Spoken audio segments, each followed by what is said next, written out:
पौराणिक कथा के अनुसार एक राज्य में एक गरीब ब्राह्मण रहता था।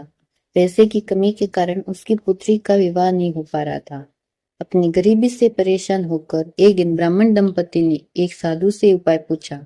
तो साधु ने बताया कि पास के गांव में एक धोबिन है जो अपने बेटे और बहू के साथ रहती है। यदि आपकी बेटी उस धोबिन की सेवा करे तो धोबिन खुश होकर उसे अपनी मांग का सिंदूर दे देगी, जिससे कन्या का विवाह तय हो जाएगा।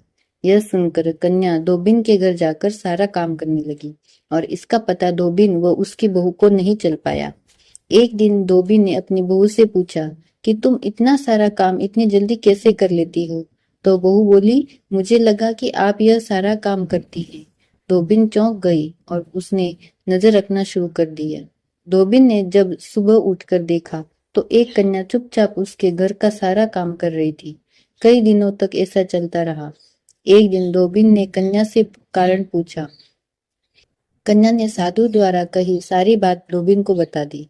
उसकी बात सुनकर धोबिन ने अपनी मांग का सिंदूर उसे दिया और उसी समय धोबिन के पति की मृत्यु हो गई।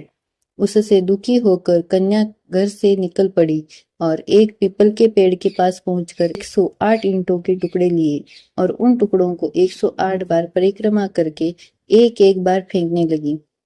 कन्या ने ऐसा करने से धोबिन का पति जीवित हो गया। पीपल के पेड़ की परिक्रमा के कारण कन्या को शुभ फल की प्राप्ति हुई।